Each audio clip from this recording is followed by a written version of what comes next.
Let's go, folks. Time for the Gibby Show. How you doing, baseball fans, and welcome to another edition of the Gibby Show, presented by Miller Lite, the official beer of Major League Baseball and the Gibby Show.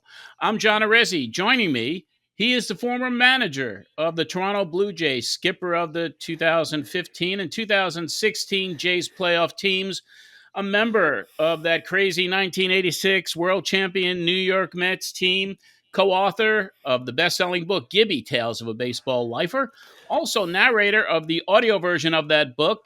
He's the star of the Gibby Show and a true baseball lifer, John Gibbons. Hey, Gibby, what's happening down on the home front in San Antonio this Halloween week? Did you say star, by the way? I said star of the Gibby Show. Yeah, my ain't twinkling too much. Yeah, that's kind of like, damn. Anyway, what's going on down here? Man, we just got a cold front, man. It's freezing now. It dropped about 40, 45 degrees since yesterday. I was in the same boat here. It was 85. I went to the downtown Franklin, the big pumpkin fest. 60,000 people were there in this little town. Crazy, but it was 85 degrees, and it's 42 degrees right now. I guess it's about time, though. It's almost November, isn't it? Is today November? Anyway, yeah, it's about. Well, this week is November for sure. Okay, it's Halloween. It's all of that. It's supposed to turn cold, but yeah, you get used to it being so warm. For you guys, extremely warm. We're in kind of a sweet spot here in Nashville, but yeah, you could notice the big change, and it looks like the warm weather is over for the season. Hey, that's why it's nice to have domed stadiums in both the World Series teams. But so anyway, it's not my money. Somebody's got to pay for it. Exactly. Well, the baseball season is continuing. We're winding down. We're in the middle of the World Series right now. The 2023 series between the American League champion Texas Rangers, National League champion Arizona Diamondbacks. It's already proving to be a very exciting fall classic. We're going to discuss that here on today's show. And we're also going to go back with Gibby and talk about his World Series experience in 1986. We will have some Blue Jays news, of course, and on this week's Gabbing with Gibby, brought to you by Tim Hortons, we bring on one of the best relievers in Jays history, a key member of that 1992 and 1993 World Series championship squad. Duane Ward is going to join us. We're looking forward to that. And, of course, inspired by our friends at Miller Lite, we're going to have another roast and toast this week, and it's going to be an interesting one for sure. But let's get started with the leadoff. Gibby, in the beginning of the postseason, few insiders predicted a fall classic featuring the Arizona Diamondbacks against the Texas Rangers. I think the odds on either of those teams winning, first of all, were pretty great. I think it was 200-1 on Arizona. But here we are in the World Series. These two teams are facing up. Let's get right down to it. What's your opinion so far of the 2023 World Series? Johnny, I love it. That's the beauty of the wild card. You don't have to win your division. You can get in, and if you're playing good baseball, you got a chance to win. And that's what captivates fans. Keeps them interested during the season instead of otherwise the Atlanta Braves run away with it. And everybody else in that division is they lose interest, right? But now everybody's there. The Phillies end up getting in, and they thump the Atlanta Braves. So. It's wonderful for baseball, but two totally different teams. The Texas is the more modern day slug it out team, American League team, where Arizona's a lot like some old time teams. With good speed, they maybe think a little bit about the St. Louis Cardinals. Back when the Whitey ball where they would run crazy, and in a couple thumpers in the middle where they had Jack Clark and Willie McGee and some of those guys. So it'd be interesting to see how it plays out. I think the Arizona has the edge with the pitching, and they can manufacture a little bit better. But Texas, Texas, I think they're so good, but they got that horseshoe going for them too. But I think it may go 7. They've been all stretching these series out to 7. Let's get a little more advertising from Miller Lite, man. They play 7 games. There you go. I think that could quite possibly go 7 the way it's matched up. And uh, there's obviously a lot of surprises that come with each and every uh, fall classic. Who's impressed you the most so far that may have not been on your radar going into this series? Well, naturally on our radar, a couple Blue Jays players, uh, Moreno and Gurriel, right? I had Lourdes back when I was there. He even almost Yeah, set a record for consecutive hits, 2 hits in a game. yeah. For like he almost broke a major league record. But and I know there's a lot they're taking a lot of heat for that. But you know what? Long term, they'll determine whether that was a good trade or not. But it's never a good reminder, when you see your team in there. But they're both playing very well right now. And Corbin Carroll, naturally, Carroll, he's going to win the Rookie of the Year, and he just got the complete game. And for a rookie, for Arizona, I'm really impressed with Heim there for Texas. I didn't know much about him. Hmm. And I don't think anybody expected him to do what he's doing now. And he's been great. Hey, Evaldi and those guys, you expect it out of them. Uh, but What it's good. It got a chance to be a classic series. It really it, does. it does. What about Tommy Pham? I mean, Tommy Pham with 4 hits the other day, and this guy is just so. And we had him on the Mets this year. Well, the Mets had him. I didn't have him, but I was so impressed with his work ethic and how serious he took the game, and he never was afraid to answer a question. And now he's responding in a way that he really is shining, and he's going to be a free agent at the end of the season. So, I mean, Tommy Pham brings a lot of character and grit, like old school grit, to the Yeah, game. but plus you better be careful. He'll come up and slap you, man. He could do that too. He He could could do do that too. that. But what's interesting? I was reading the other day. He was talking about the Mets. His time there that they didn't work that hard. A lot of the veteran players in the. You hate to hear that come out, especially if you're one of those guys. But he seems like he's all business. There's no doubt about it. And that's that just shows you. He goes from a frustrating year. You play for a team that's not is really struggling. It's his free agent year, like you said, he can be. And now you get traded to a team that's in it, and you're in the World Series, and that always brings more value to you. And Yeah, he's been able to showcase it. But I've always heard he's a hard nosed dude back from yeah. his days in St. Louis. And but get out of the way, man. He'll slap you silly. Yeah, he takes the game very seriously, and he takes his job very seriously, and it's kind of interesting to watch.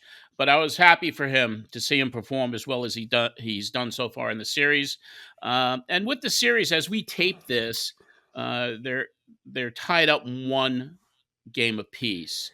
Do you have a prediction? Who do you think is going to be the eventual champion?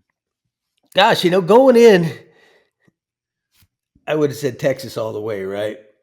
Uh, but in these first 2 games, I mean, Arizona, ifs and buts, or candies and nuts, we'd all have a happy Halloween, right? But Yes, right. but they could be 2-0 right now, right? But they gave it up in the ninth inning, that game one. Uh, I just think they have too much pitching, and not only in the rotation but in the bullpen, and that's that area that's bit Texas, especially when they start struggling at the second half of the season is the depth of their pitching staff in Mhm. their bullpen. Although they've been pretty good in the playoffs, so to this point, there's no way they can feel as comfortable as Arizona's coaching staff is in bringing their guys in. So I'm gonna switch. I'm gonna go with Arizona. I'd like to see Texas because I'm a big, huge Bochy guy, Yep. and Chris Young, Dayton Moore over there, and I like their style, and they're from Texas. So, but I'm going to give the edge to Arizona.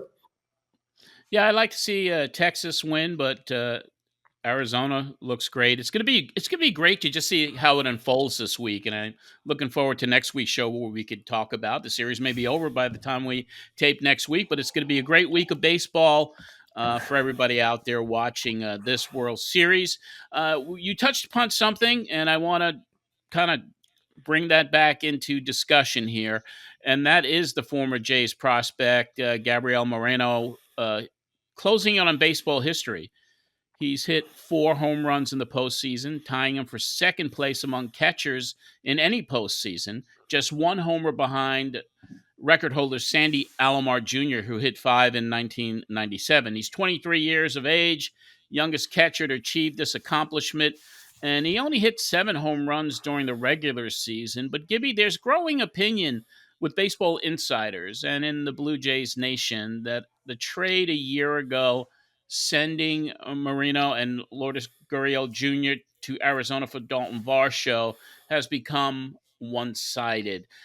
Is it too early to judge that trade?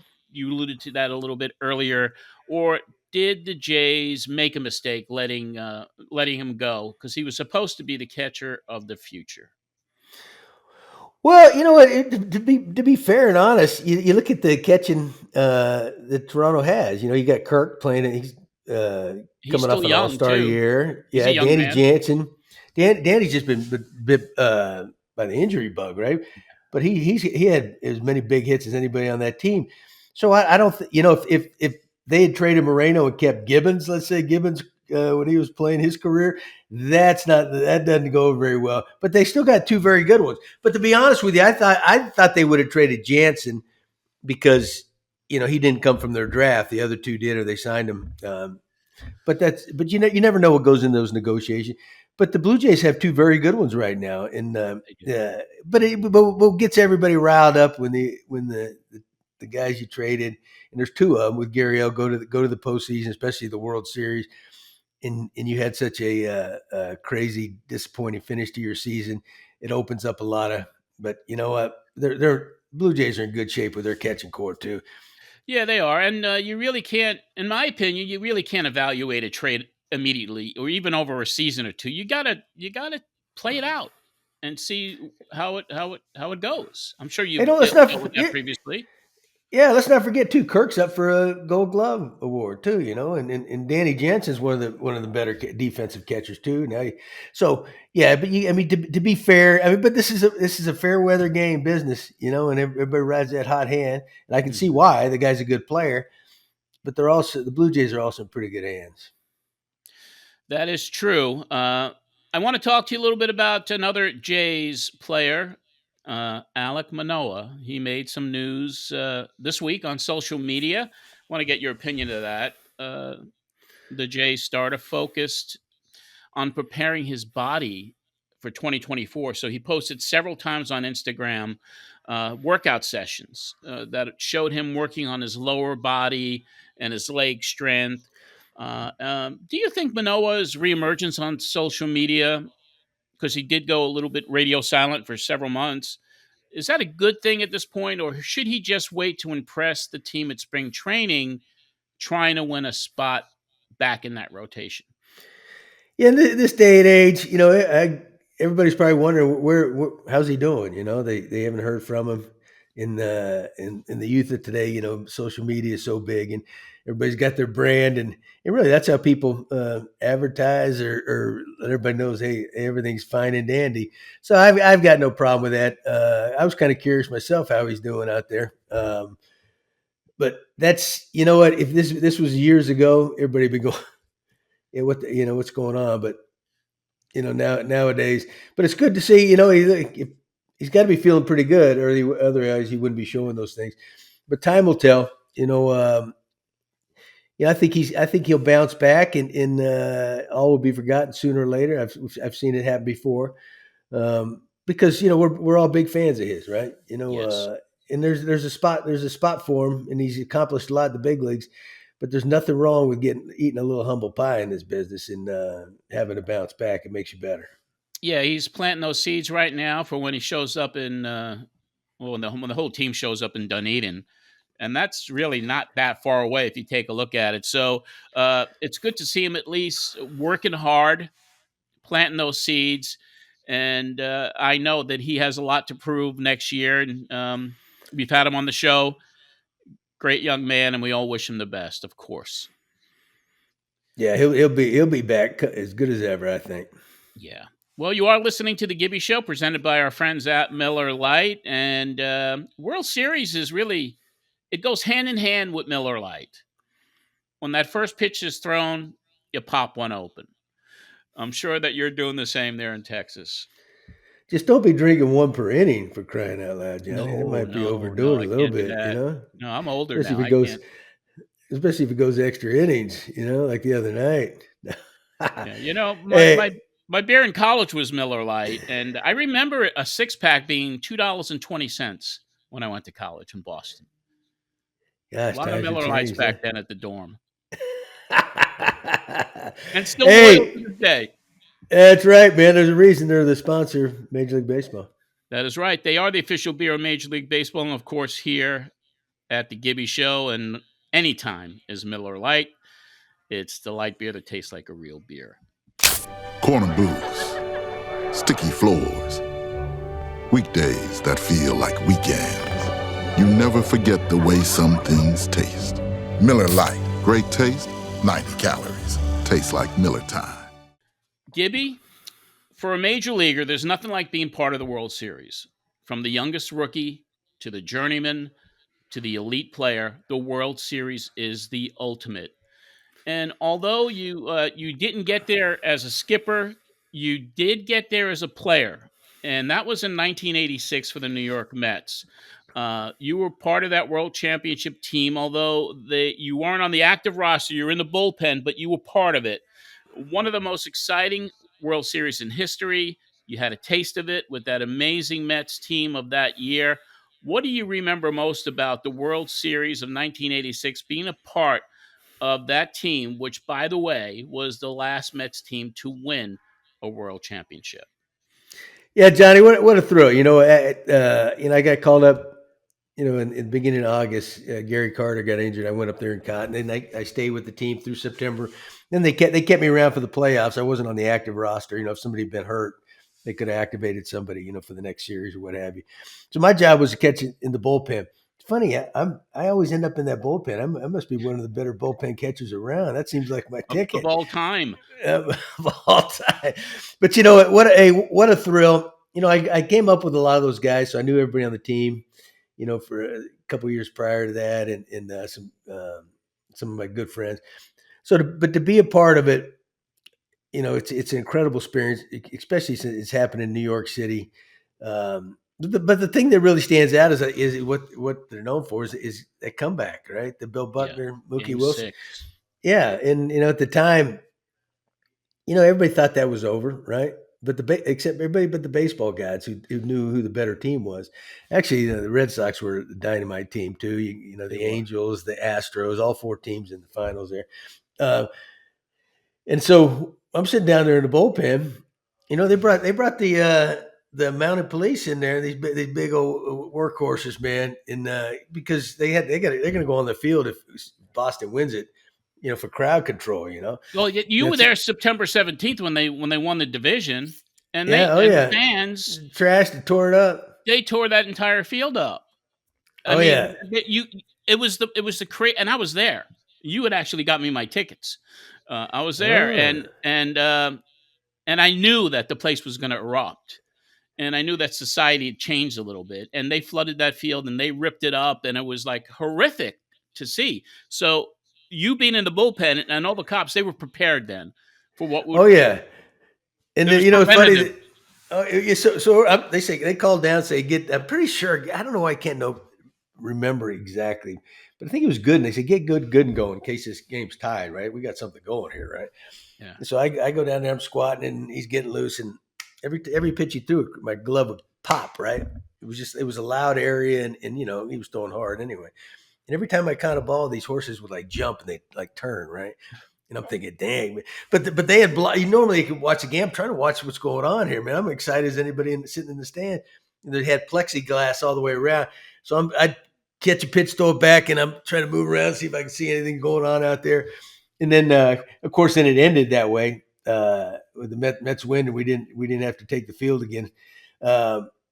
But so that's my greatest memory, and I bet that's everybody's memory, right? That the improbable or impossible comeback, right? But Yeah, and you but got a the baseball ring. guys, they rewarded the best team. They did. You got a ring. You were in that clubhouse for the celebrations. You were part of that team in '86. So, yeah, But that I was will a tell you special this year. too: incredible ticker tape parade. I don't know how many Oh how many yeah. millions they said Yeah. they were down there. People sitting up in the high rises, throwing all the graffiti. It was an unbelievable thing, you know. Yeah, you were up there, and you also got to meet President Reagan. You guys went to the White House too, didn't you? White House and George Bush Sr. Yeah, oh yeah, and I think that was the day, if I'm not mistaken, that the Iran-Contra scandal broke. Yeah, you were right behind Reagan in the picture. I mean, you were right behind Reagan. You were right there, like right in back of him. Yeah, oh yeah. Where's Waldo, man? He's right there. Where's Gibby? Photobombing the press, man. I don't know how I got in there, man. You know, I shouldn't even have been in that picture for as much as I did, but I'm right there by, you know. That was very. No wonder, very cool. no wonder, man. I love Reagan so much. Hey, listen, we all do in a way. I always loved Reagan. Anyway, that's going to wrap up the leadoff. Now it's time for Gabbing with Gibby, brought to you by Tim Hortons. 4 delicious loaded bowls are now available from Tim Hortons restaurants across Canada. Try the new Chipotle steak bowl for something savory, the new barbecue crispy chicken bowl for something smoky, the cilantro lime chicken bowl for zesty, or the habanero chicken bowl for something spicy. All 4 bowls are packed with hearty ingredients, including zesty grains, lettuce, freshly diced tomatoes, and cucumbers, which are topped off with a creamy, flavorful sauce for an awesome meal. Gibby, I mean, once again, it sounds like a complete meal. You could get a quencher, or you can get one of their other baked items to go along with it. It's a meal that keeps you going all day long. That's right. You know, now the weather's getting a little bit cooler up there. It could be even better. Enjoy one of them 4 delicious loaded bowls now, only at our friends at Tim Hortons.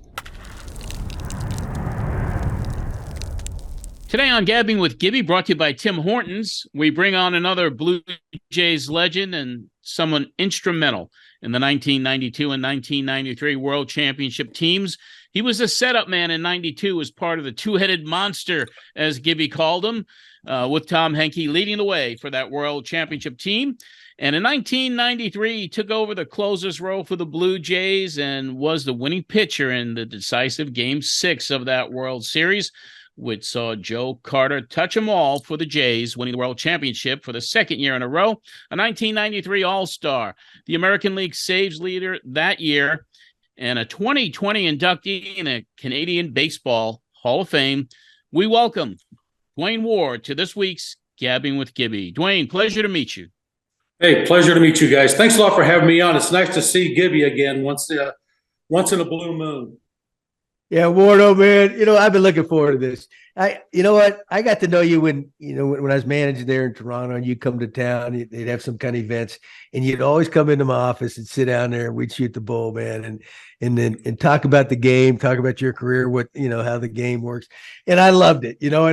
Those, then there'd be some of the other guys from your teammates back then, but that's changed now. Of course, I'm not there anymore, but that's kind of the beauty of guys like us who've been in the game a long, long time, man. You can reminisce. That's why you're on here today, man, to tell some of your great stories. Well, that's the thing is that, I think what's changed so much for me was the fact that, seeing guys that, you came up just a little bit before me, a year or two before me getting into the big leagues and stuff. But to me, the whole thing is that you talk shop.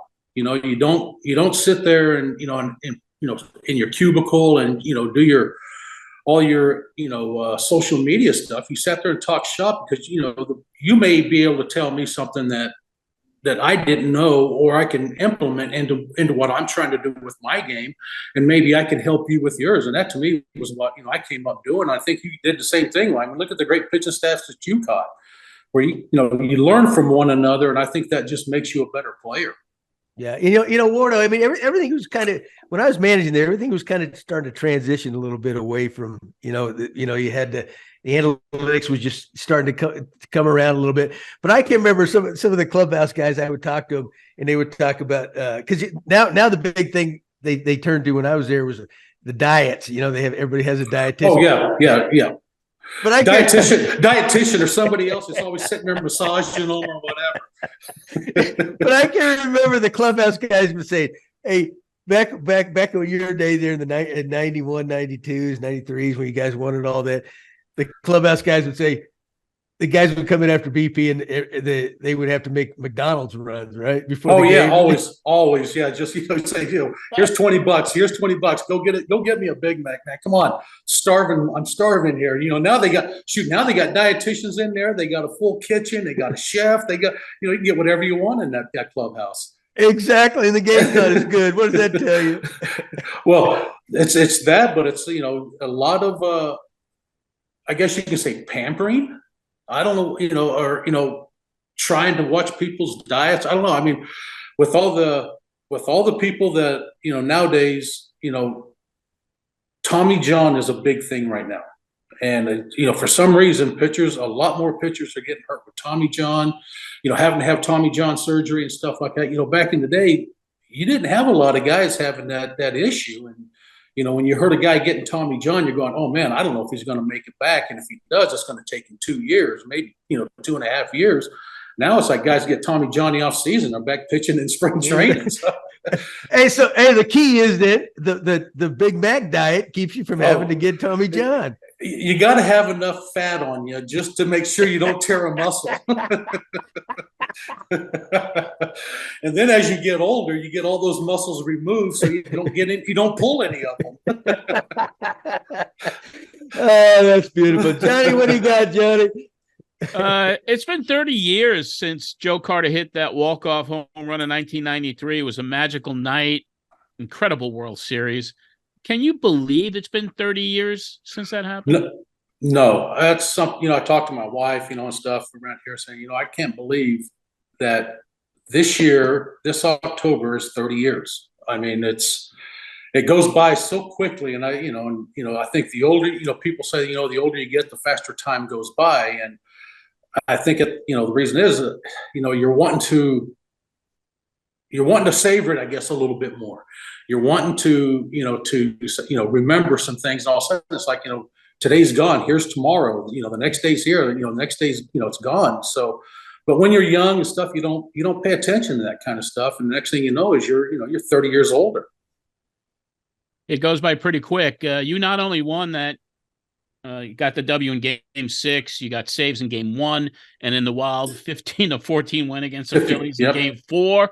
Those were standout moments for sure from that season. But what other big moments or games you pitched stand out all these years later? It could be regular season or postseason. Well, first and foremost, the one that I am so glad that it did happen was in Houston, Texas. I'll give a shout out to the Astrodome, since they don't have it anymore, really. Having my mom and dad there when I made my major league debut against the Houston Astros. That's probably the most cherished moment outside of, winning two World Series. The thing that you want to try to do in your career is get to postseason and win a World Series. But to have my mom and dad there the day that I made my major league debut was something that, it made dreams come true. And it was just the start of my dream, because it was the very first year of me being in the big leagues and getting that opportunity to pitch and have my mom and dad there witness it. So, it was a start of my dream. What year was that, Wardo? 86. 86. I was with the Metropolitans at 86. Yes, you were. Actually, I pitched against you guys in I'm trying to think of where I think I pitched against you guys in Atlanta. Okay. And okay. I remember what was his name? The umpire, they called him God. Harvey. Doug Harvey. He was at second base in that game. I was pitching against the Mets, and I was facing Strawberry. And I threw a couple of pitches in there that were really good, and I could hear somebody behind me, hollering, where's that pitch at? Where's that pitch at? And I'm thinking that, it's either, it's got to be Glenn Hubbard, because shortstop was Andres Thomas, and, he couldn't speak English that well. So I'm thinking it's Glenn Hubbard screaming at the umpire behind the plate, asking, where's that pitch at? Where's that pitch at? Come to find out, it was Doug Harvey hollering at the home plate umpire, asking him where the pitch was at. So, it's kind of like it's kind of like the thing where you go, God, dang, this is what the big leagues are all about. The umpires holler at the umpires. I mean, this is great. That was the good old days, man. Now you can't say anything out of line or anything like that. Oh, you can't even look. Well, shoot, if you even look at them wrong now, it's like, somebody's got a problem, and they want to charge after the players. The players want to charge after the umpire. It's just almost like it's gotten to be such a gentleman's sport where you can't question anything, and if you do, you got to do it very quietly. Hey, well, how about the game? Do you see the game the other night when Texas was playing Houston, and a guy hits a home run and it takes it 5 minutes just to get the. Oh God, that's where the game is not. It's not entertaining. It's like you did what you're supposed to do. You hit the ball. It just happened to go out of the ballpark. Right. But now everybody's got to have And I was thinking about this because it was something I was going to bring up. Say a guy hits a home run in today's game, and they do the things they do. Back in the day when we were first coming up, and even before our time, if you did something like that, that very next batter stepping into that batter's box is going to be dusted.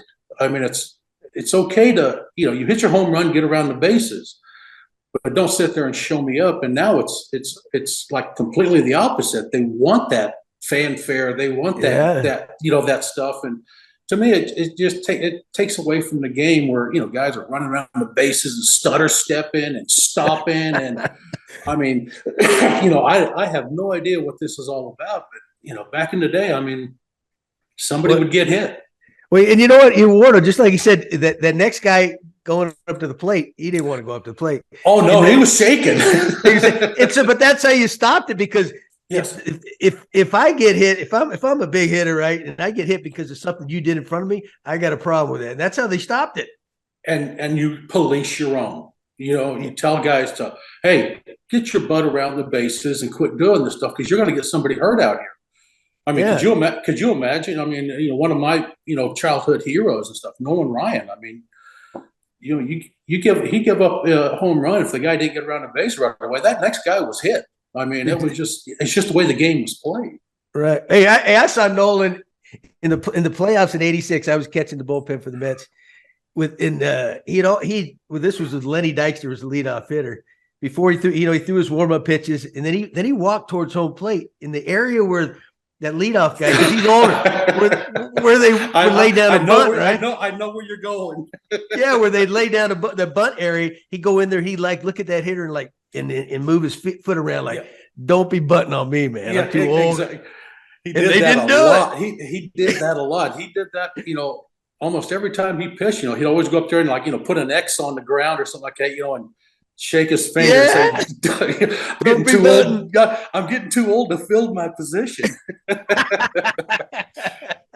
That is beautiful. Oh, it is. I got an opportunity to watch him. He threw his last no-hitter against us.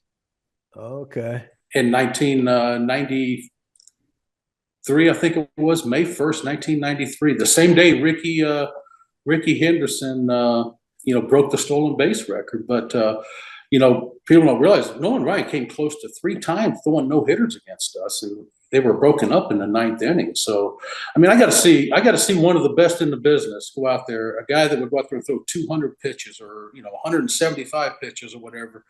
He was out there for 9 innings. And if he couldn't make it 9, he was gonna do his damnedest to do it. But those days are long gone. Hey, yeah, you think the manager's going to try to take him out? Oh gosh, no. I mean, they're when they pitch your head off. How many? No, he'd look at him and go, "Is there anybody in that bullpen better than me right now? If there is, go get them. If there's not, leave me alone." Exactly. But I mean, how many times, Gibby? How many times did you go out there and have to have a negotiation with the starting pitcher? No, you're right. Hey, I mean, you go walking out there, and I remember watching a lot of the games because I was up in Toronto quite a bit when you were managing. I mean, you start walking out there, it's like that starting pitcher is willing to give you the ball right away. I mean, there was no negotiation. It was almost like, okay, yeah, I'm out of here. Instead of him fighting to say, hey, no, let me get this batter. If I don't get this batter, then come and get me. But no, there's no more negotiations like there used to be back in the day. and especially for a guy like you, right? A bullpen guy, man. That, you know what? Give me a break every now and then down there. You know, throw a few more innings. How about me getting a night off? You know, I can remember. Well, look, how many you throwing over 100 innings? There was nothing to it. Guys don't relievers. When's the last time a reliever threw 100 innings? I did 5 years in a row. I threw over 100 innings out of the bullpen. The most I threw out of the bullpen. Yeah, the most I threw one year was 132 innings. Yeah, that's incredible. Well, it goes back, you know, and people have always asked me, you know, do you think that was probably something that, you know, got you hurt later on was, you know, the frequency that you would throw and, you know, the back-to-back days and, you know, the lot of innings. And, you know, it probably did play a part in it. But, you know, way back when I first, you know, was coming up and, you know, I was at big league camp and stuff and talking with Gene Garber, talking with, you know, Bruce Sutter, you know, Terry Forster, you know, guys like that, that came up in the, you know, in the late 60s, 70s and stuff. Bruce Sutter looked at me and said, you know what, hey kid, if you get the ball offered to you, don't ever turn it down because you may never get it back again. And so it was something that was instilled in me to say, you know what, hey, if you get the offer to get that baseball, go out there and perform, then, you know, go do it. Don't turn it down. And I see that in today's game where guys will turn the ball down or they'll just tell the manager before the game even starts that, you know, hey, I'm not available today. And that to me is just amazing that, you know, these guys, their job security is so, you know, strong that, you know, they know that they're not going to get sent down or get released or get, you know, whatever, you know, so that's a whole different game that I don't know. Hey, well, I'm telling you, I don't know how many times had to ask guys, hey, can you give us another one? Right? They go one in. Oh, no. That's like pulling teeth, wasn't it? I mean, he said, hey, can you give me one today? You know, and they, you know, Cito would always ask, you know, and that's something, you know, I got to credit Cito with is that, you know, as my manager and, you know, he'd always ask me before the game or whatever, he goes, hey, can you give me one if I need it? And he knows that I probably had pitched maybe, you know, a couple days in a row or whatever. And I'd look at him and say, you know, let me play some catch and I'll get back to you. So I got to play some catch, see how I felt. And I go back in and say, yeah, if you need one, I'm available. But, you know, there was times that, you know, but he always asked. He never just said, hey, give me Wardo. He always asked. Right. Well, that's good. Yeah. But I can remember we were sitting in my office one time where I was talking to you about how many times you threw in a row. And you said, I can't remember what you said, but you said, well, they called down there to tell me get loose. And so I started getting loose and I couldn't get it to home plate. So I had to call him back and say, yeah, I don't think I can go tonight. No, that was in Oakland. And, I think I'd pitched like, 5 or 6 days in a row or something. And Jim Acker was with us then. So it had to be like 91, I think it was, because Acker left after the 91 season. But I think it was in 91. You know, I thrown like 5 or 6 days in a row. And I got up and just started playing catch. And I bounced a couple of them to home plate, you know. And Sully, our bullpen coach, looked at me and goes, hey, are you going to get it going? And Jim Acker looked at him and goes, "That's all he's got." he's trying to save it for the game, and that's what I was trying to do. Is just, you know, hey, let me just, you know, get my arm loose a little bit here because I'm going to get, you know, eight or nine more when I go out there in the game, and that was the story. I'll tell you, I bounced him up there. Jim Acker goes, "Man, that's all he's got." Those days are long gone. Where, you know, pitchers, you know, what was that? I just heard, you know. It was a big thing over with the San Diego Padres that their closer didn't want to come in the game in the playoffs or in the regular season. Yeah, Hader. In the 8th inning because he will not pitch more than one inning any appearance. And I'm like going, my gosh, you're trying to fight to get into the postseason, and you don't want to go out there and help your team by going 1 1/3 innings or 1 2/3 innings. That doesn't make sense to me. Yeah, he's a free agent. He's protecting himself. Yeah, making sure he goes in there unhurt. But I mean, at what point in time? I mean, I know the game has changed where everybody is a specialist, Gibby. I mean, you got, and I'm sure you had to deal with it a lot. Sitting there going, you know, we got to go lefty against lefty, righty against righty. And to me, I look at it as a bullpen guy. If I can't get a left-hander out, then why am I going out there to that bullpen? because the minute I come into that ball game, they're going to start switching their lineup over. And that to me says I've got to be able to not only get my right-hander guys out, but I also got to be able to get those left-handers out. And that's something I think the game is kind of missing, is that you will have your closers face those lefties or righties, depending on which way they throw, but you don't have those guys beforehand trying to fight through that and saying, okay, I got to learn how to get a left-hander or a right-hander out. Yeah, exactly right. What's amazing about your career, Wardo, is you were a hard thrower, right? And to throw 100 innings, usually the guys that would, that could chalk up a lot of innings were kind of your finesse guys. You call them thumbers. I mean, you were coming in there and letting it fly just like the guys nowadays. And you threw over 100 innings. People can't appreciate that nowadays. Well, I think a lot of it is that today's game, and you got to see it up close and personal, where, I got to watch it every now and again when I was coming up to Toronto, and, I get to visit with you and stuff. But nowadays, it seems like these relievers, they come in the game and just try to throw it as hard as they can from the get-go, because they know they're only going to probably be out there for 1, 2, or 3 batters. Yeah. And they're just like airing it out, and it's almost like it doesn't matter where it goes, but my velo was high. Yeah. Instead of sitting there looking at, you can still have your velocity, but you got to have that command.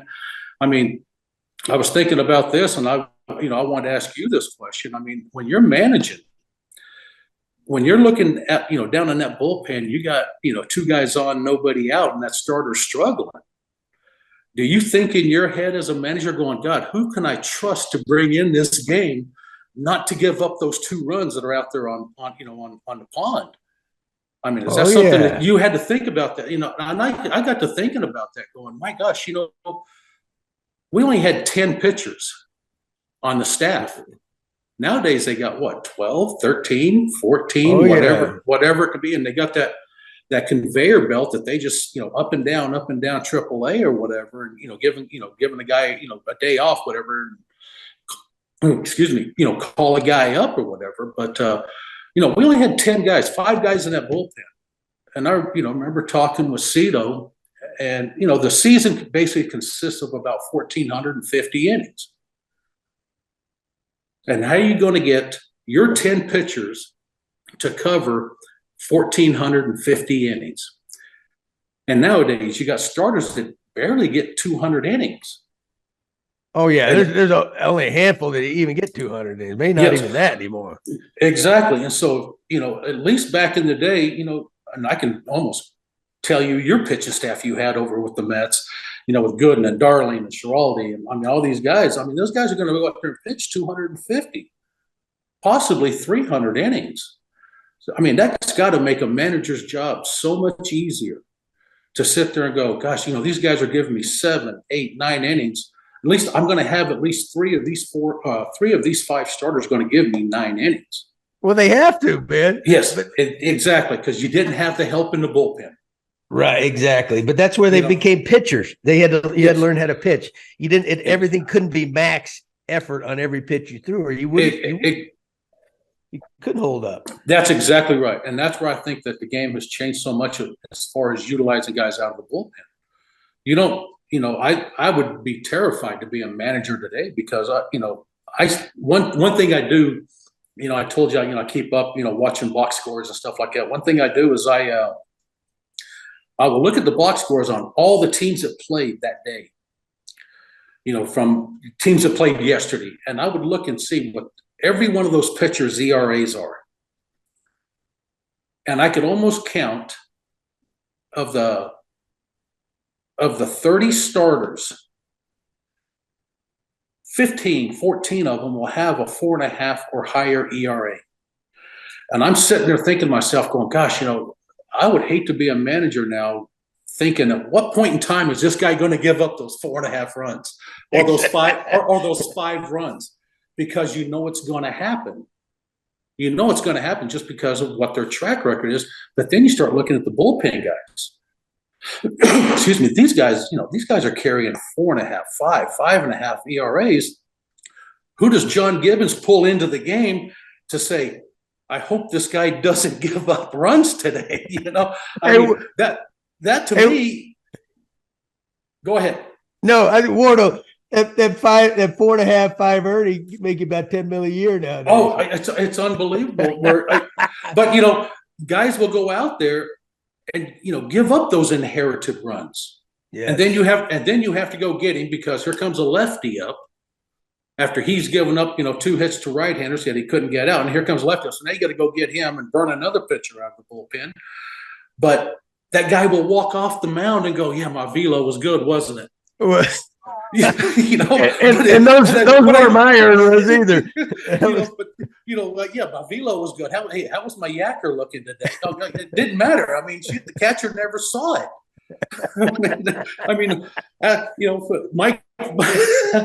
Mike Flanagan was the best in the business at just making the game of baseball funny. He would sit there and talk about starting pitcher just getting lit up, and the manager would come out there and look at him and go, hey, I think I got to get you, and he'd look at the catcher, and the catcher, he'd go, hey man, how's the stuff today? And the catcher would go, oh, hell, I don't know. I haven't caught one yet. And he goes, well, but Skip, I'm not tired. And the skipper would look at a starting pitcher and go, hey, look out there at your outfielders. They're dead. I got to give them a break. That's right. Yeah, man. A lot of humor in this business, Oh, really. And that's what keeps you sane. And yes. To me, that's what I think, if people want to know what I miss most about the game, obviously I miss the competition. Right. If I could still play to this day right now, I would go do it because I love the competition. But the thing I miss most is the clubhouse. Yes. Just the camaraderie, the fun, the pranks, the jokes, things that everybody in baseball doesn't get to see except for those chosen few that are on the baseball team. And that's what I miss, that camaraderie of just relaxing and not worrying about who I got to get out tonight. And hanging with the boys, And people say, do you miss the game? And I say, yeah, I miss it, but I don't miss having to think about who I'm going to face today. Exactly. I don't miss that because that's just added pressure. Exactly. This doesn't work anymore. It's like what they, speaking of my hero Nolan, he had so many guys taking the day off when he pitched, and we called it Ryanitis. Right. Yeah. Guys said, no, I ain't hitting off this guy today. Ain't gonna happen. So everybody had Ryanitis when he was pitching. Hey, quick story. Then I get turned over to Johnny for a minute because Ralph Garr, you remember Ralph? Oh, couldn't stop talking. Oh yeah, Ralph. When I was playing in AAA, Ralph was one of the coaches for the Richmond Braves, and I was in AAA with the Mets. We had a rain delay, and so a few guys on each team were getting together laughing, right? And Ralph, like you said, Ralph loved to talk. So he started telling the story about Nolan Ryan, right?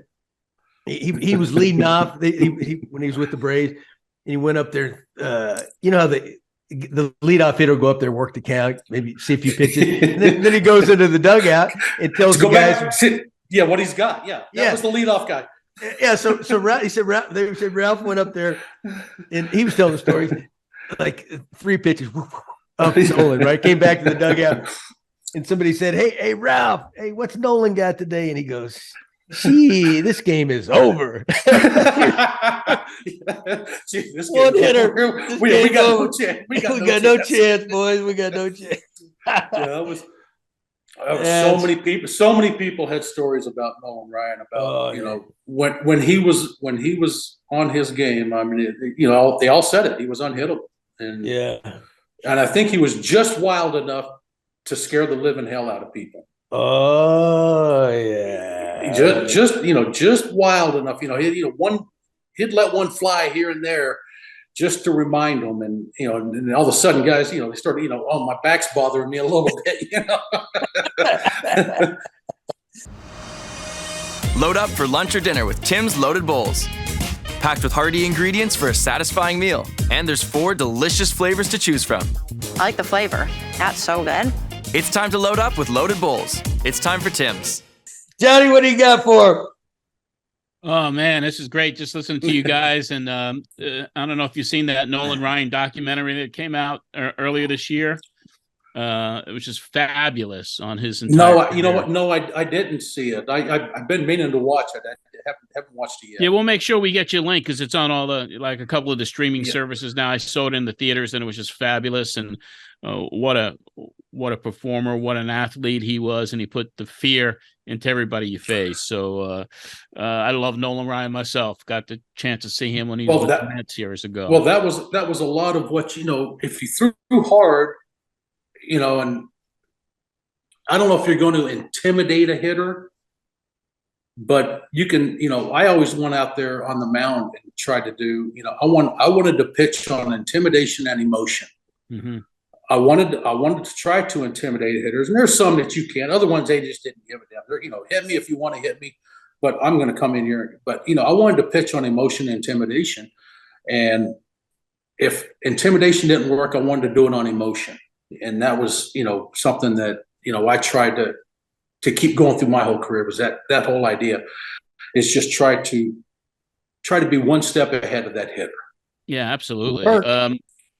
Yeah, I got a kind of a two-parter for you, and we're going to go back a little bit. When Henke elected to become a free agent after 92, you were you disappointed that he was leaving, or excited that you were finally going to get a chance to be the closer for 93? And if you can, describe the dynamic over the years with you and Henke.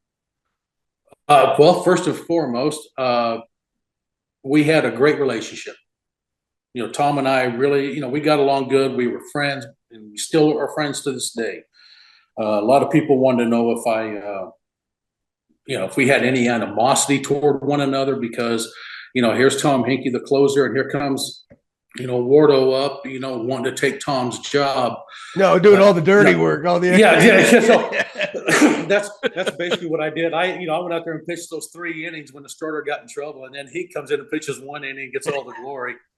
But no, we had a great relationship. We had, and I always tell people that, you watch the game of baseball today with so many relievers coming into a game where, heck, they might use 7, 8 pitchers in a game. And that to me is just, it's unbelievable that you need that many pitchers to get through, 3 or 4 innings. That to me is unbelievable. But I would always tell people that when I came in the ball game, we will not see Tom Henke if I don't do my job. If I don't do my job, we're never going to see Tom Henke. As long as I can do my job, we're going to be able to watch Tom Henke do his job. So I always said, no matter what the situation was, coming in with, nobody on base, guys on base, whatever, I want to keep that game right where it's at.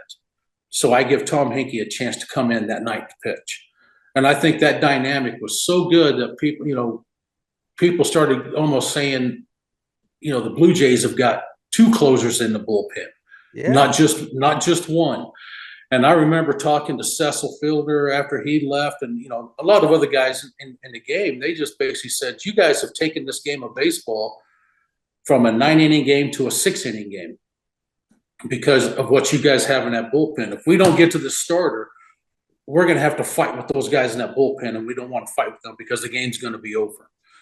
And I think that's where we kind of changed the game a little bit. Then you start seeing other teams getting those same kind of dynamics going in there where they have, a couple other guys in that bullpen that could be possible closers on other teams. But was I sad to see him go? Yes, because he was my teammate, and he was my, was my friend and stuff. But it opened up an opportunity for me to do something after setting him up for 8 years. I get a chance to go out there and shine as a closer.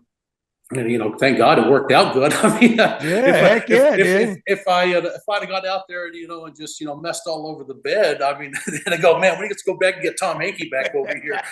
But no, it was an opportunity for me, to come out of the shadow and into the spotlight. Unfortunately, I hurt my shoulder that year and hurt my pitching hand, but, in 94. And so, but it was good. I think I got a lot of attention, even being a setup guy for Tom Henke, just for the fact that people were so aware of what we had coming out of our bullpen. So, I think my peers, gave me the respect that I think I earned. Yeah, two closers, man. That's as good as any. You two. And now look at it. You see a bunch of guys out there like that can throw hard stuff. But I mean, to me, I think Tom and I, and then I think you can look over at some other teams that did the same thing. Oakland A's had a little bit of that. You had a couple other teams. I'm trying to think of who they were off the top of my head, but you had a couple other teams out there that had that kind of the same dynamic where they had those quality relievers in front of that closer, which possibly could have gone on to another team and been a closer or a 1-2 punch like what Tom and I were. Yeah, exactly. There's not a lot of that anymore. I mean, the 1-2 punch. No, it's bullpen by committee now. I mean, you got a manager here that had to manage that kind of stuff. And when you're sitting out there, like I asked him that question earlier. He's like, when the stuff's hitting the fan, I mean, do you sit there and look in your think in your mind and ask your pitching coach or whatever, say, God, who do I go to out here? Who can I trust? You got to look at Wait, no, Wardo, you got to look at the computer sheet now. Yeah, well, you got to look at the analytics. Okay, this guy only hits 450 off of him as opposed to this guy, hitting 900. No, I take that stuff and throw that out the window. To me, like I said, I think one of the most important stats that you can have as a pitcher is ERA, because I think that takes away from a lot of guesswork that the coaching staff, management, the manager, that I think that takes a lot of the guesswork away from them having to, you have to put a jigsaw puzzle together just to win a ball game. When you have those guys that you can count on, that and that's something that I wanted Cito to know, was that he could trust me. I may get my ass beat one day, but it's not going to happen 3 or 4 times in a row. I wanted him to be able to trust me and say, here's the baseball, do your job. And that's something I think every manager in baseball would love to have right now, is that trust of somebody coming out of that bullpen to maintain that lead without giving it up. Exactly. And Wardo, you know what? You hear a lot in baseball now where a team's bringing their closer in the high leverage situation earlier in the game. And my argument's always this: listen, if you don't have 2 or 3 guys that can get anybody in that lineup out on any given night, you're not. Why are they there? You're not very. Your team's not very good. So no. So don't kill your closer. Well, teams even starting off games with relievers. Yeah. Okay. Yeah. Okay. So why are we paying these starters 10, 20, 30 million, $40 million? Yeah. Okay. If that starter can't go out there and give me at least 5, put him in the bullpen, make him a reliever.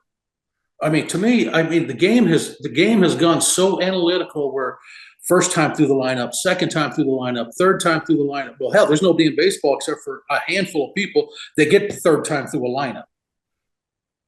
And so now you're having to, like I said, put that jigsaw puzzle together on the fly with who can I trust with this lead? And, looking at the numbers, like I said, if I have a guy that has a low inherited runners, stat and a low ERA, I think I'm going to trust that guy more than a guy that can throw the ball 100 miles an hour and has no idea where it's going, because I know the stuff's going to start hitting the fan. Exactly. Walking guys. Yeah. Walking guys, or, just, serving it up on a platter. I don't care how hard you throw. These guys can turn it around. You got to have those complimentary pitches, but you also got to have, and I hate to say it, you got to have the balls to say, yeah, give me the baseball. I'll face whoever, whenever, any situation. And I just think a lot of these guys are trying to protect themselves to know that if I don't get hurt, I make money, or, I don't know if they look at it the way I did. What can I do to help my team? Yes. But see, hey, Wardo, that mentality is what made you a closer, made you a great setup. Everybody doesn't have that. That's the difference. That's why they, you hear this argument, well, anybody should be able to close. No, it's because there's something up here and something in there. That's just a fact, exactly. But they don't all have that, what you're talking about. No. But I think a lot of that is the fact that, the way the game has changed, I'm sure there's guys out there that, if given the opportunity, to say, okay, we want you to be our closer. I'm sure there's guys out there say, I want that. I want that. Just they have that mentality. But I think the analytics and I think other things are, their agent or whatever, are just saying, no, you're going to get hurt or you're going to, whatever. It's just, to me, you got to have that mentality, like you said, John. You got to have that mentality to say, you know what, anytime, anywhere, any situation, any batter. I don't care if he's right.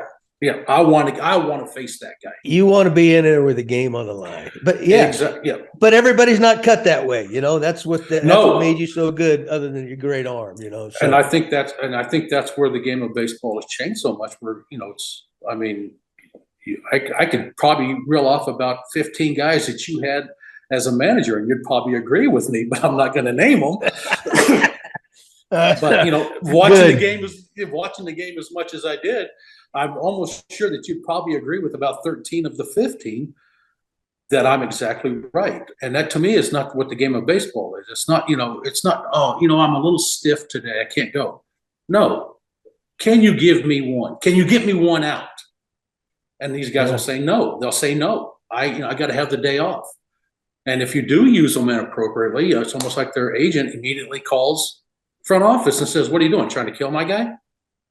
And exactly. And you've been on both ends of it, Gibby. Oh yeah. You were management side and player side. Player side, you didn't complain. That's right. Manager side, when you became a manager, later in your career and stuff, you heard the complaints. But you just goes back to what you said earlier. One of the Hall of Famer, Bruce Sutter, told your son, kid, don't ever turn the ball down. You may never get it back again. And that stuck. That stuck up here saying, I'm not going to turn the ball down unless I absolutely cannot throw. Right. But if I can give you an out, if I can give you an inning, I'll give it to you. And Cito will look at you the next day and go, "Hey, I'm not going to use you." If he knows that, hey, I've used you enough or whatever. But that reminds me of a story over in Oakland one time. We were, back in, what was it, 92, I think it was. Yeah, it was 92, I think it was. Yeah, we were, the whole bullpen was out one night over at a place called Johnny Love's. And we're sitting in there, and, a couple of the Oakland players are, in the bar and stuff like that. And, the whole bullpen was in the bar. And all of a sudden, people are tapping us on the shoulder, saying, "Hey, you guys got some drinks here."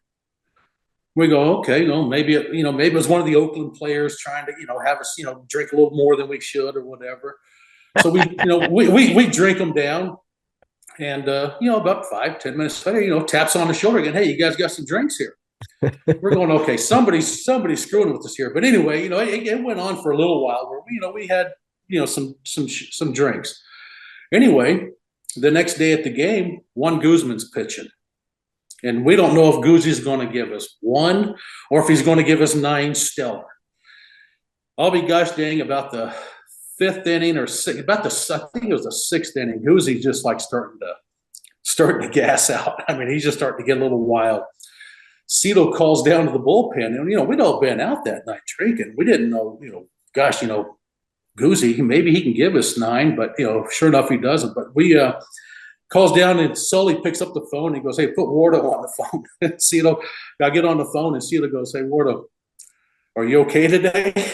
And I'm going, "Yeah, I'm fine." Yeah, he goes, "Hey, can you give me a couple or whatever?" And I said, "Cito, I'll give you whatever you need." And he goes, "Okay." He goes, "Get up and go along with Guzzi." And this is the 6th. I'm the closer. No, this is 93.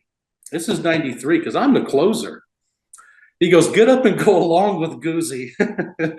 And come to find out, I end up, coming in the game that day and everything else, end up winning. But come to find out, all those drinks that were being bought for us at Johnny Love's, it was Cito. He was bartending that night. he got us all completely, just hammered and everything else. But he called down. He didn't call down and say, "But the other guys, could give me 1 or 2." He got Moreno. "How many can you give me?" he knew you were the only one that could handle it. Yeah, but he was the bartender that night that got us all in a little bit of trouble. That's funny, man. Well, Ward, listen, pal, man, we sure appreciate you coming on here, man, and having a good laugh with us and talking about your great career. And, I got a trivia question for you, because we were talking about, I got an answer. Oh, yeah, I'm sure you do. But because you threw over 100 innings. How many years in a row? 5 years. Where that's unheard of. All right, who threw the most innings bullpenner in the history of the game? Most innings as a bullpenner? Coming out of a bullpen pitcher. Oh, gosh. You know what? That's got to be, Jesse Orozco? No, I'm talking about innings. Innings in a year. Oh, innings in a year. Mike Marshall? Mike Marshall. How many? 1970. What year was it? 1976, I think it was. It was right around that time. You got any idea how many? You know what? Mark Eichhorn in 1986 threw 158 innings, I think. I think Mike Marshall was right around 168 or 170. More than started. 208. Yeah, he pitched in 106 games that year. How about that? He pitched in 106 games that year. Unbelievable. But, that was, the guy had a rubber arm. He really did. I'm sure you remember Mike Marshall. Yeah, but I'm to say he wasn't bringing that, popping that velo like No, he wasn't. That's the things that, he was like Mark Eichhorn. Screwballer, I think. Yeah. And he could go out there like Mark Eichhorn, who was a side armor and, just, pitch game after game after game and just really never taxed themselves that much. So, yeah, Mike Marshall, I remember that, just 208. I thought you were going to ask me who threw more innings, 100 innings or more in, consecutive years. Raleigh Fingers. He threw 7. He threw 7 years in a row of 100 innings or more out of the bullpen. You're right there on his tail. And he was a closer. That's right. Over 100 innings, 7 years in a row as a closer. Damn. Yeah, but I thought, I used to take the baseball encyclopedia with me on the plane. And look at stats that people had way back when and everything. Hey, I got one quick story before we let you go too again. Because remember Rick Waite, the old left-handed pitcher? Waiter. Yes. Waiter was my pitching coach in the minor leagues a few years. And I think when he finished in Milwaukee at the end of his career, when Raleigh was in Milwaukee, right? And I think George Bamberger might have been the manager, but he had a rule with George because it was the end of Raleigh's career. He says, if you get me up in the bullpen, I'm in the game. I'm in the game or I ain't pitching, right? So Waiter's at the end of his career, and he's pitching the bullpen now because he was a pretty good starter. So he says he's down there one night, and the starter's getting in trouble, and they call down there and say, "Get Fingers going, right?" All right. So he gets up, and he's throwing, and then the guy gets out of it. So they sit him down, and then the starter goes back out there for another inning, gets in a little trouble. They call, "Get Fingers going again." Everybody's looking around. They can't find him. He left. He went in his shower, and he said, and then he told him, he said, "Listen, I told you if I get up and start throwing, I'm in the game. Otherwise, I ain't pitching." Sure enough. Okay, he goes in, just starts ripping it off, taking a shower. Oh, that's beautiful. Could you imagine that happening today? I can. I can imagine that happening today. Yeah. In this game of baseball. Those guys told you. I told. Yeah. Yeah. If I get up, if I'm not in, I'm going into the shower. I mean, I could see that happening today. But back then, that's priceless. I mean, something like that. It's like, I'll give you one more story. When we first got Jack Morris in 92, I think it was, we got Jack Morris. Jack was always one of those guys that wanted to go 9. I'm going to go out there. I'm going to go 9. Dave Steve going to go 9.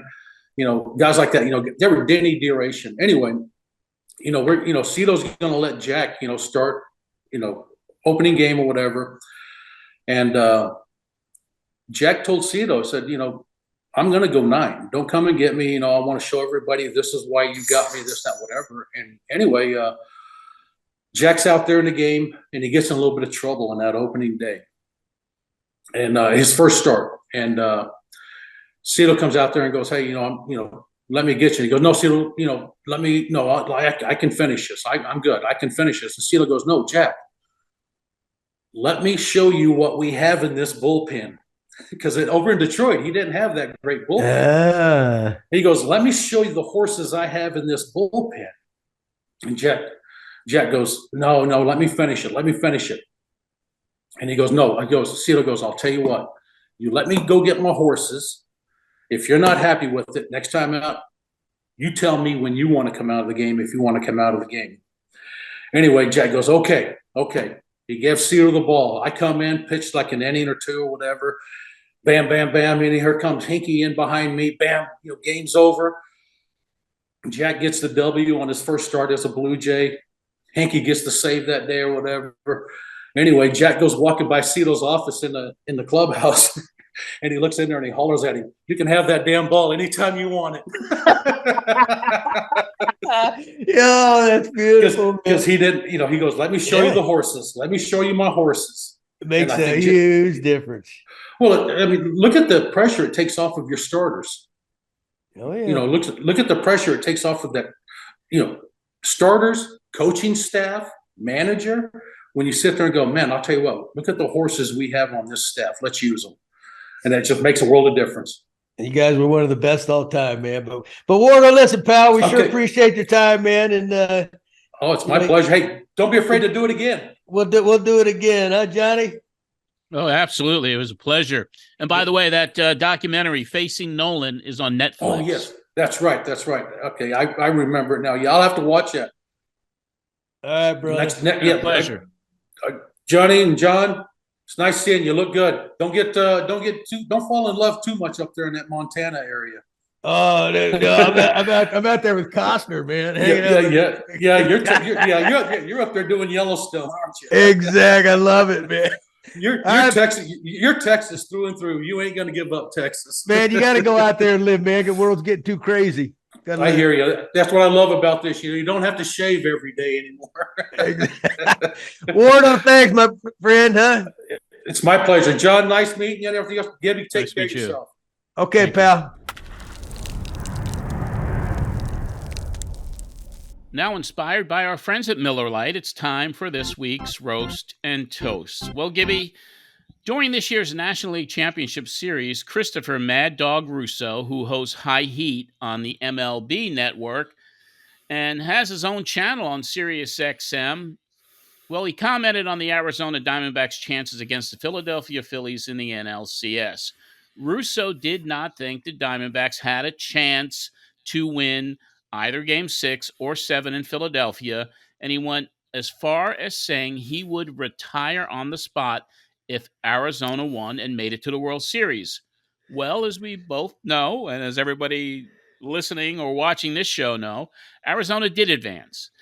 Diamondbacks manager Torey Lovullo said he expected Russo to keep his word, as did millions of social media users who have blasted him ever since. Russo, who is friends with Howard Stern, appeared on his show following Game 7, the day after Game 7, and said that he would not be retiring. And Howard and Russo started negotiating on what should the punishment be. Russo agreed that he will wear a Arizona Diamondbacks bikini and walk the streets in New York City wearing a self-disparaging sign, which we will not mention what that sign says here on this program. Diamondbacks players and fans may not think that this is enough punishment for the Mad Dog.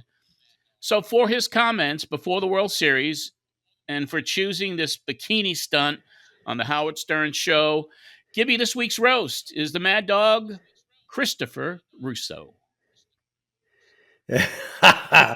Oh, Mad Dog. Hey, it's going to be like that singing cowboy down there at Times Square. Is that what they call him? The naked cowboy. The naked cowboy. That would be a sight.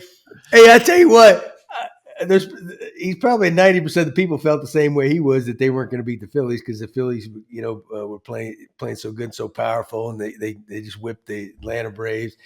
But that just shows you, man, you got to play it out, right? And on any given night, anybody can, plus they're going into that the Lions den there in Philly, man, where it's not very easy. So, but that's why you got to zip it. Yeah. Well, especially if you're in that position as a broadcaster, you can't say, I will retire on the spot if this team wins. I mean, hey, no, that's typical. Cause it's like all these Hollywood stars or something. Even when they say if this so-and-so wins the election or whoever, I'm going to move to a different country. Well, we're waiting on you, man. What's going on? So but they, we try to call their bluff. But credibility means a lot, and Russo has always been a little bit polarizing, even back with his days with Mike Francesa, Mike and the Mad Dog. But anyway, we look forward to seeing Russo in that bikini walking down Manhattan. It should be a sight for sore eyes for sure. The middle of the winter. It'll be funny. We have a great toast of the week, though, Gibby. The postseason has always been filled with spectacular performances by players. This year, no exception. From Bryce Harper's heroic postseason to the former Jays catching prospect, Moreno, who we've talked about, hitting the 4 home runs so far, to the amazing player who you even kind of roasted last week, Adolis Garcia, who has hit homers in 5 consecutive postseason games. It's hard not to toast all of them. But one performance has made history. Diamondback second baseman Ketel Marte broke the postseason game hitting streak record in Game 2 of the World Series on Saturday night. He recorded a hit for the 18th consecutive game. Amazing feat. It started off in 2017 when he got 4 hits in 4 games. But for this postseason, he has now hit in 18 consecutive games. As I said, Marte, 30 years old, unseated Hall of Famer Derek Jeter, 12-time All-Star Manny Ramirez, and Hank Bauer, 7-time world champion for the New York Yankees. And he has safely hit in all 14 of Arizona's games this season. It is a very special accomplishment, really record breaker. So for breaking the all-time consecutive postseason games hitting streak, this week we're going to toast Ketel Marte. Yeah, incredible. What a good-looking player, and I know he's not some youngster that's been around. He's been around a little bit. But you think about it, too, in the postseason where, the pressure's ratcheted up. You're facing the best pitchers in the game. I mean, they help get their, teams to the postseason. So you're not facing any weak sisters in there anywhere. Incredible feat. He had the big walk-off against the Phillies in that home game there, the series before this. Yeah, but you watch this guy. You watch this guy play. He just looks like a seasoned vet that knows what he's doing. And but the odds are so against you. The fact that you can pull that off and is pretty incredible. So we salute him, man. He's gonna get a good chance. He'll get a few more too. Corner booths, sticky floors, weekdays that feel like weekends. You never forget the way some things taste. Miller Lite, great taste, 90 calories. Tastes like Miller time. All right, Gibby, a reminder for everybody out there, Gibby will be heading back to Toronto on Saturday, November 11th to appear at the Sports Card Expo with Dave Winfield, Tim Raines, other guests, Mike Tyson, Nature Boy Ric Flair, Gibby, all there at the same place at the same time. Come on out and meet Gibby at the Sports Card Expo taking place at the International Center. Just go to sportcardexpotoronto.com for more information. And that'll wrap up this edition of the Gibby Show. For John Gibbons, this is John Arezzi. We'll be back next week to talk more postseason baseball with you and the World Series. So have a great week, everyone, and happy Halloween.